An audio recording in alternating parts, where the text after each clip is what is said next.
بسم اللہ الرحمن الرحیم۔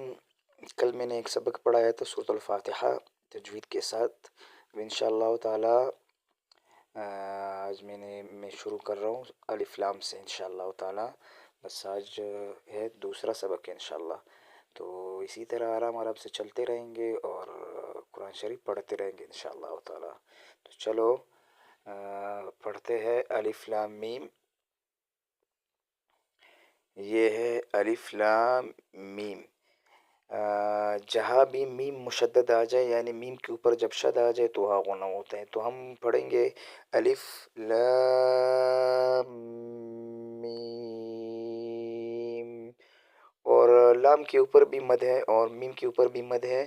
ایک ہوتا ہے چھوٹا مد، ایک ہوتا ہے بڑا مد، اور جو بڑا مد ہے وہ اس شکل کا ہوتا ہے جو الف لام دونوں کے اوپر ہے۔ یہ 5 الف کے بقدر ہم پڑھیں گے، اور میم کے اوپر جو شد ہے اس کو ہم غنہ کر کے پڑھیں گے، تو پڑھیں گے الف لام میم۔ آگے ہے ذالک الکتاب۔ بعض لوگ کہتے ہیں ذالک الکتاب، ذالک نہیں ہے۔ کل بھی میں نے سبق میں پڑھایا تھا، کل میں نے سبق میں یہ پڑھایا تھا کہ نرم حروف جو ہوتے ہیں وہ 3 ہیں، ذال ہے، ثا ہے، ظا ہے، تو اس میں سے ایک ذال ہے۔ ذال کو ہم زبان کو اٹھا کے اوپر والے دانتوں کے اوپر رکھیں گے تو وہ ذال آرام سے ادا ہو جائے گا۔ ہم پڑھیں گے ذالک الکتاب لا ریب۔ لا ریب میں را کے اوپر زبر ہے، میں نے کل بھی پڑھایا تھا کہ جب زبر آ جائے یا زیر آ جائے، زبر آ جائے یا پیش آ جائے را کے اوپر تو اس را کو پر پڑھیں گے۔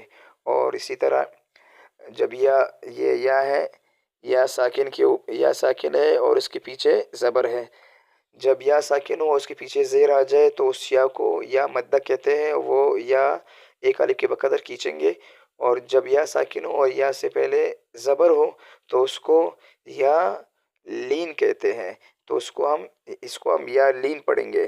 لا ریب فیہ، فیہ میں یہ رہا یا ساکن اور اس کے پیچھے کیا ہے، زیر ہے، تو اس کو ہم ایک الف کے بقدر کھینچیں گے، فیہ اس کو یا مد کہتے ہیں۔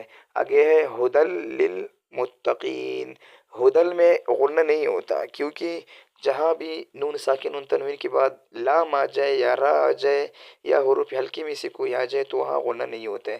یہاں پہ بھی دیکھو نون تنوین ہے اور اس کے بعد ڈائریکٹلی لام آیا ہوا ہے، تو اس کو ہم اس کے ساتھ وہ کریں گے، ہدل للمتقین پڑھیں گے، ہدل نہیں پڑھ سکتے